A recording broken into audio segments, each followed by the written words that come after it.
My mom would often say that one of the great surprises of her life is that people are irrational. But as I've come to understand people, they become very rational.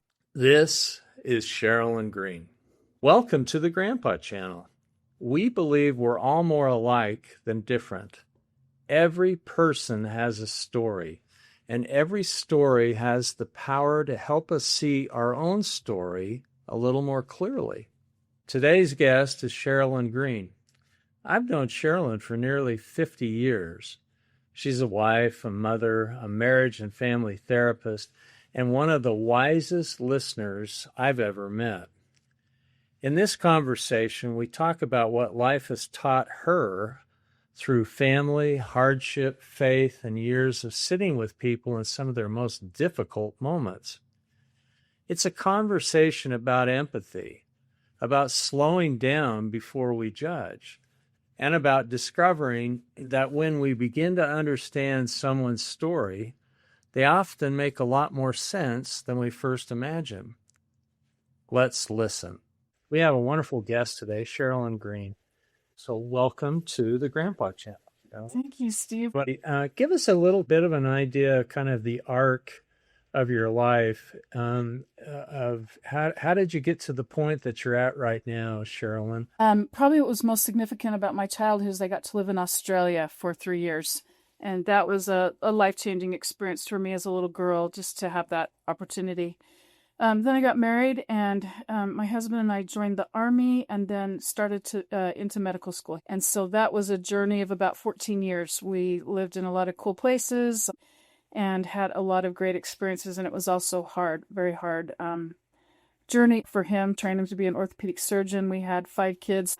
I learned a lot through all of that. Also had really great but growing experiences that I hope we'll talk about today. Maybe one of the most prominent is our son-in-law developed ALS and lived with us for 5 or 6 years. And then when I was 60, I decided that I wanted to finish my schooling and finished a master's degree in marriage and family therapy. And so I'm working now as a therapist and just loving what I'm learning through all of that. What has your life taught you the hard way? I think I've just learned how complicated life is and that everyone's usually doing their best. Like everyone, I've gotten more quiet, less judgmental the older I get. I hope I feel a lot of compassion for how, what life has handed people. We just don't know until we're in people's shoes what it's like. I love the quote by one of our faith leaders, Elder Maxwell, who says, when you're not being stretched at the foot of your own cross, to be at the foot of someone else's cross. Maybe that's one of the things that I've tried to learn in life. When I'm not on my own cross being stretched, what can I do to be at the foot of someone else's and their own challenges? I've learned that life is hard, that God is not afraid to ask us to do hard things. He's just not. And that's what we're here to do, and that hopefully we can be there for each other in those hard times. And what a gift connection is in those things. I'm so passionate about connections and relationships and how they bless us in this journey that we're all on. Have you had an experience or two that's really brought those lessons kind of home to roost? Yeah, I've learned that there are some challenges that are very public and very comfortable for people to respond to. For example, our son, when he was diagnosed with ALS, the outpouring in our community of support for him through those years, and his wife, our daughter, was staggering. I can't even begin to tell you what, as you can imagine, people did from start to finish through the whole thing and continue to do.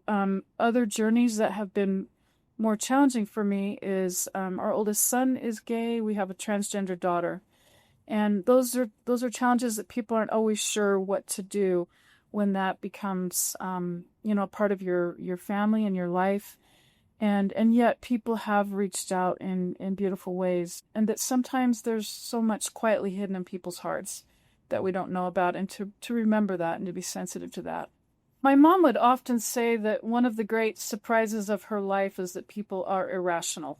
I can't tell you how often I even grew up hearing her say that, and so I, in some ways, just kind of took that as gospel truth. But as I've become a therapist and been able to have the privilege to sit with people really in sacred places in their life, I said to my mom one day, Mom, I don't agree with you anymore on that statement. As I've come to understand people it actually makes perfect sense. When you can be in those places where you understand where their childhoods, where they've been, it starts to be very rational how they live life. And one of my favorite titles of a book is it's one by Oprah Winfrey, and I think Brad Perry, I think is his name.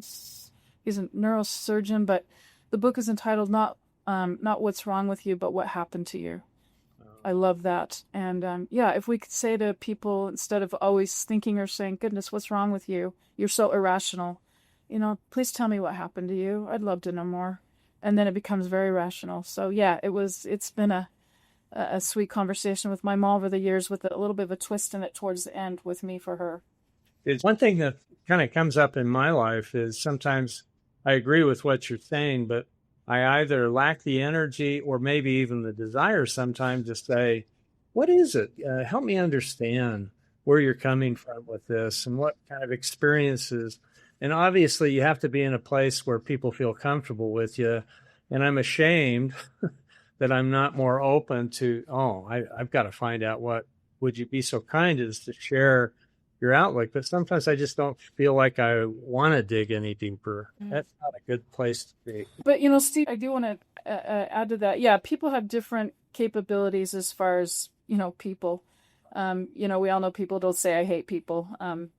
So we all have different capabilities. But one thing I guess I've learned as a therapist is the importance of good questions. To be able to have, I just think it's basic human kind of 101 that we're not taught a little bit better. The types of questions that we can ask people that are connecting questions that don't put people on the defensive, that help us really get quickly to people's hearts. And so, questions like I say all the time, please help me understand, or if your pain could talk to me, what would it say? Or if I could open the window to your heart, what would I see?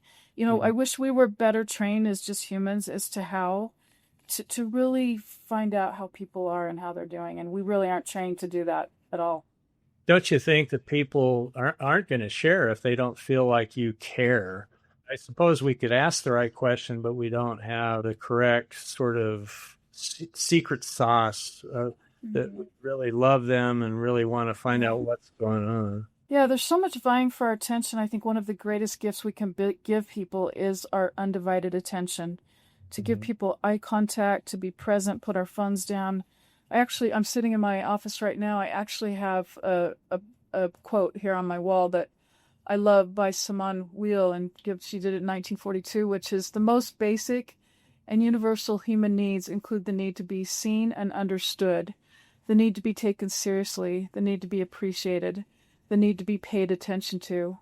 The love of our neighbor in all its fullness simply means being able to say, what are you going through? It's just such a gift when we can see people, be present with people, give them our full, undivided attention. Sometimes someone will do that for me and it takes my breath away. Yeah. As you said, if you're someone that's really sitting there with their eyes on me with no other distractions and just totally focused, wanting to learn more about me, it literally takes my breath away. It's a gift. I just feel so honored that they would be so kind of locked and loaded. Yeah. And I have a couple of friends, one in particular that is like that. Man, he just bores in, not in an obtrusive way. And I would love to be that kind of person, but I don't know if I am. How do you gain skills? Is it a skill gathering thing, Sharilyn, or is it a desire, or is it a gift, or what is it? How would you, if somebody came to you and said, I want to connect with more people, what would you say to them? Yeah, I love the word that you used, desire, right? First of all, I think you have to have the desire. I think you have to have experienced yourself, like you said. I love how you described him, locked and loaded. When you've experienced that for yourself, I think you know what that feels like and what you want to do to give that to people. But I love the idea in life that we get to practice. Sometimes we think you either have it or you don't.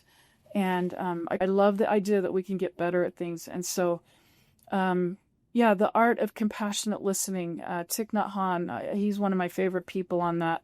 How we can allow people to unburden their hearts. We're so busy thinking of our response that we don't even hear what they're saying. So to practice sitting with people, intentionally setting aside that strong urge to be plotting your response, and to really listen, and then to listen with compassion. So I think the practice of just deep listening and practicing that, and then second of all, the practice of asking good questions that help people feel safe and seen, and that you truly want to understand some of their deepest places. So I think it's about practicing and desire. I'm not trying to get argumentative with you, but our family situations present these fabulous opportunities to practice these things, but yet our kids and other family members, extended family members, have the ability to repeatedly punch our buttons so that I don't want to go there, or I'm so angry that I can't really practice empathetic listening. And I know that's on me, but it's kind of like I think, well, I can't help it, but I can help it, and I've got to help it. And I'll tell you a quick story. I'll try to protect the anonymity of the individual. When I go out to lunch with close family members, I usually have an agenda. I'm sorry, but I do. And I had quite a list for this particular individual. And I was pre-exercised. And so the lunch appointment came, and I felt like I needed to dissipate my anger and frustration. So I knelt and prayed. And I had a really strong feeling that I was not to go over the agenda items, which I was really looking forward to. But what I was supposed to say is, what can I do for you? And then I sat back in the restaurant booth, and it was the right thing to say. And it would have been an almost catastrophically bad lunch if I had gone down that path. And it was surprising. But what I found is that it encouraged my loved one to say things and start talking. And so sometimes I'm saved from myself. I wish I was saved from myself more often. And I think, how would you kind of apply some of these empathetic listening specifically to sons and daughters and grandchildren? What would you say to them? Man, that's such a great question, because that is the hardest place for us to do it, right? There's a heightened emotion there. And I think it's helpful to remember the biology. When we feel a trigger, alarms go off inside of us. And so slowing things down and creating more intention around that space, around a trigger, and starting to understand, so when this trigger happens, how do I cope?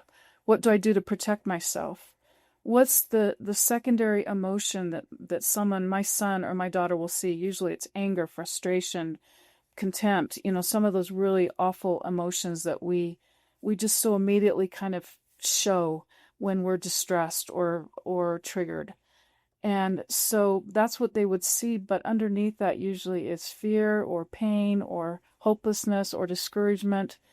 And they're usually, what we're doing is we're protesting some kind of deep unmet attachment need. Am I enough? Am I lovable? Do I matter? Do you see me? They're really protests. So understanding, the cycles that we get into in our relationships and in ourself, and then understanding the biology of how quickly that, our brain can just take over and create. So slowing it down and really being intentional about that space after the trigger, and practicing. Okay, here's an opportunity, like you said, our families are our greatest laboratory to learn this. Something happens with our husband or our wife, our child, that's where it's the hardest. And to say, wow, here's a chance to practice what I want to show up as, and to recognize that those cortisol, whatever, are going to ignite, but to practice slowing down. And then, how do I want to respond? What am I protesting? Or I love also to look behind their anger, frustration, and think, what's the pain behind this? That's another thing I'll ask myself. In my closest relationships, when I see their protective responses come out, which can only trigger me more, I'll try to pause and say, what's the pain behind this and how can I get to the pain? Because then you can dissipate it more quickly. How do you find out about the pain, Sherilyn? Because what if you have a child that is kind of walled up and isn't in the mood to kind of share what the pain is? Maybe I suppose you could rely on inspiration and your love for, that child. But it's I wish I had a crystal ball. Mine's shattered in a million different pieces. Absolutely useless. But I find myself really struggling sometimes to see things better. And it's not for lack of a desire, although my desire could be shaped by my anger, which I know is something that I've got to take out of the equation. Let me ask you this question. So if you're really angry at a child, what's the best way to dissipate that anger and get to a better place? Yeah, so I think the quickest way to dissipate something like that is you have to be regulated yourself. And that requires self-discipline and self-control, but people want to be validated. And so we think that means we have to agree. I love teaching this. We think to validate someone means that we have to agree with them. But to say to your child, when I think about this the way maybe you're thinking about this, that makes so much sense to me. Or I can see why you feel this way. That doesn't mean I agree with what you're doing, but there's something about that immediately will diffuse, usually volatile situations. When someone feels seen and validated like that, then the temperature comes down. I mean, that just takes it down immediately because someone goes, oh, wow, I don't have to fight for this. They're willing to see why this is important to me. Or yeah, even just that, I can see why this matters to you. That makes sense to me. This matters to you. And so just being able to use some really simple statements like that, I think will diffuse things pretty quickly. So, Sherilyn, I'm unburdening here. What about in a situation where you have a parent or parents who have blown something out of proportion or they've screwed up? Not in fisticuffs or anything like that, but how would you go back and kind of try to undo what was said and done and kind of in essence, a do-over? How would you deal with that? You're talking about for a child that's been hurt by a parent. Yeah. Yeah. And that's an epidemic in our country right now. So many hurt children and brokenhearted parents. There's an epidemic of cutoffs and estrangements that we're watching, and we actually see a lot of that in our office. And so for the child's part, it would depend if it was a child or an adult child. We always like to talk about parental intent. What was the intent of your parents? Even if they hurt you, what was their intent? But also how important it is to have safe and honest conversations that allow people to get to the vulnerabilities, the places where, yeah, they've been in pain or they've been afraid, or again, we can get into these cycles that just go nowhere between parents and children. And so for a child to come say to a parent, I see everything that you've done for me, maybe, or your efforts, but you've hurt me. Mm-hmm. And I'd love to be able to tell you what that hurt's been like for me. To do it in a way that doesn't engender defensiveness and to be humble about it, but to be honest, you've hurt me, and it's important to talk about it, and I'd love to talk about it with you. I'm hoping that we can figure this out together. That would be AP living, if a child could do that for a parent. We want to justify everything that we've done for them or to argue, I've done. How can you not see it this way? If we'll set that aside and again just say, I can see that I caused you harm. I want to know more. Can you tell me more about the harm I've caused you? I want to hear, I want to listen, and then listen. If we could do things like that. Listening would come into play, right? Yes, yeah, and just listen. And you wouldn't say anything about, at that point, defending your own opinion, that you would want them to feel held and seen and validated. We talk a lot about impact, right? It doesn't matter so much what we do, it's what was the impact on the other person. We could sit there and argue forever, I did this and this and this, or it wasn't like this for me, or that's not right. The important part is there's been some kind of impact on that child that's hurt them. And if they can feel seen and validated and respected in their experience, then I think we have more of a chance to heal. It's it's kind of it's slow work with us. Yeah, it's slow work though, but when that becomes the norm rather than the exception, then the repairs happen so quickly. Then Mhm. it's safe to come to each other and say, "You've hurt me," and there's deposits in place, and so the work speeds up if we can lay the foundation. If a person is lacking in empathy, Mm.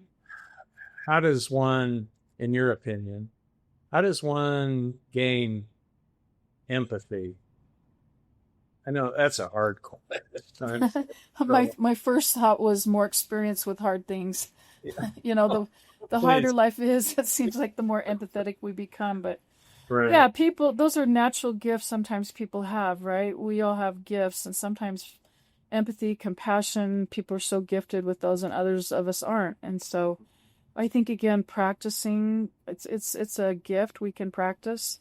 But slowing down enough to say, well, what would it be like for them, or what's this like for them, and spending time thinking about that, putting ourselves in others' shoes, that always will help us feel more empathetic to someone. We just don't do it enough. So this is kind of a great lead-in for you, Sherilyn, and putting false modesty aside, okay?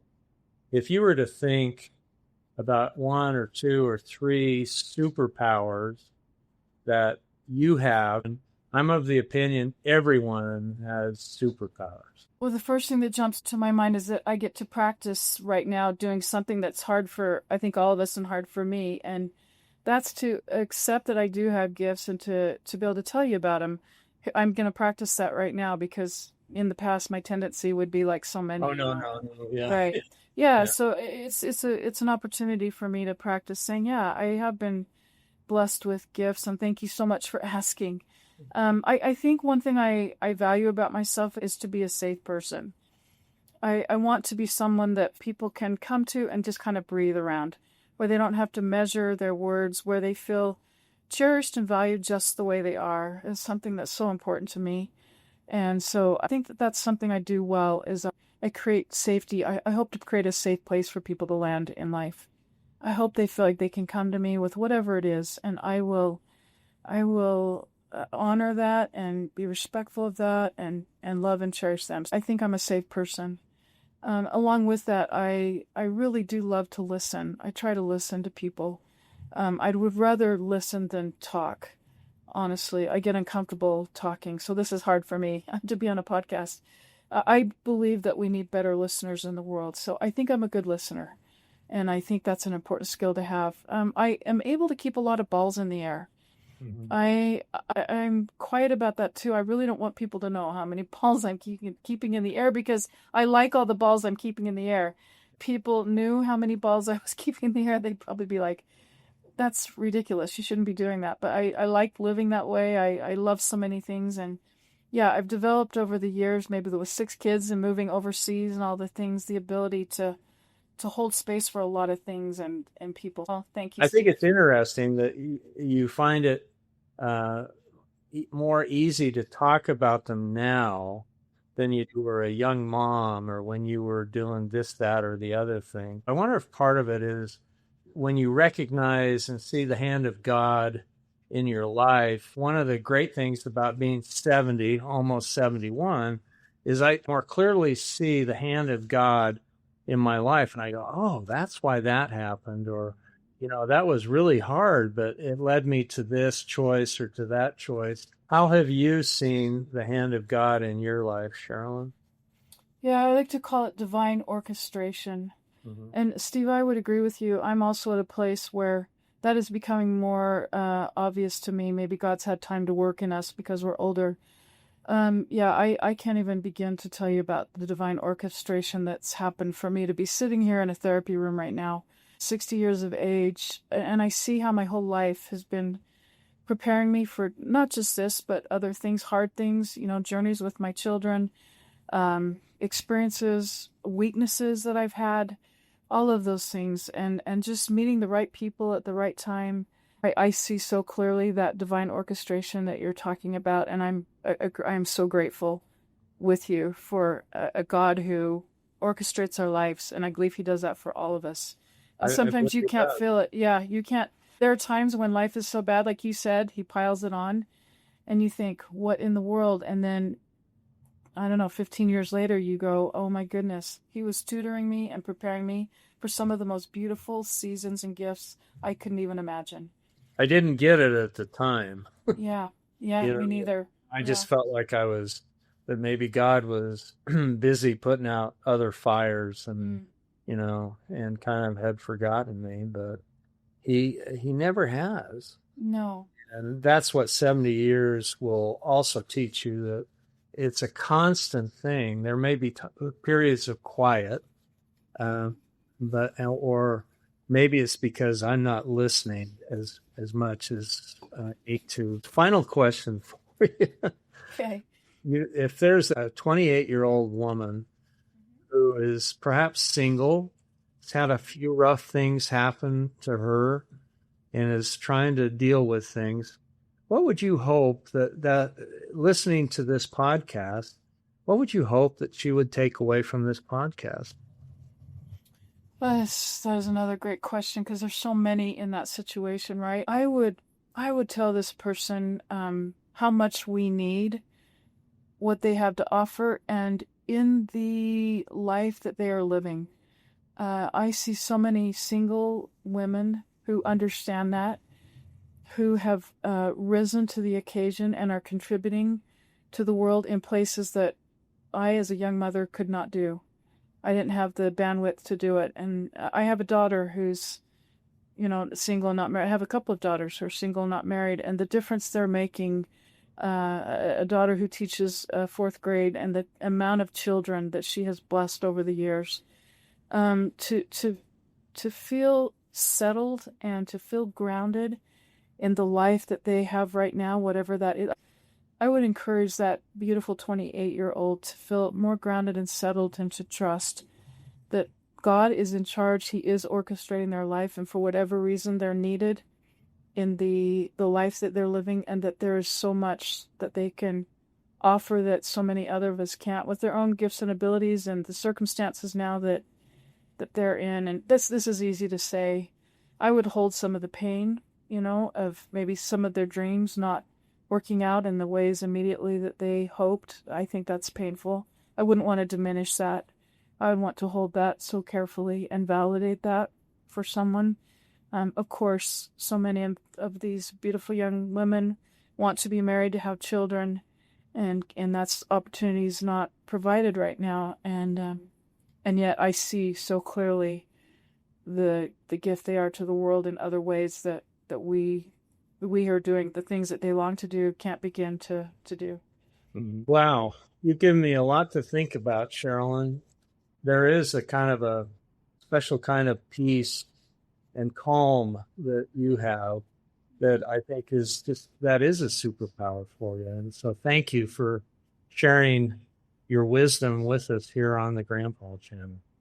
You're welcome, Steve. Can I tell you my favorite part of this podcast before we leave? Yeah, please. My favorite part was the emotion in your voice when you talked about that lunch with your child. That was so tender to me to hear you talk about that. That was the best part of the podcast. So thank you for sharing that experience and for the emotion that was there. It's made me emotional to think about you responding as a father in such a beautiful way. So super grateful for that. Yeah. You get a lot of moments to grow and get frustrated and learn things when you have kids. Thanks so much for being on the show. You're so welcome. It's been my privilege and honor. Sharilyn opened this conversation by saying that the more she's come to understand people, the more rational they become. I think that's really what today was about. Every one of us is carrying experiences that shape how we see the world. And when we're willing to become curious instead of quick to judge, we often discover that people make a lot more sense than we first imagined. Every story has two stories, the one you just heard and the ones it stirs in your own life.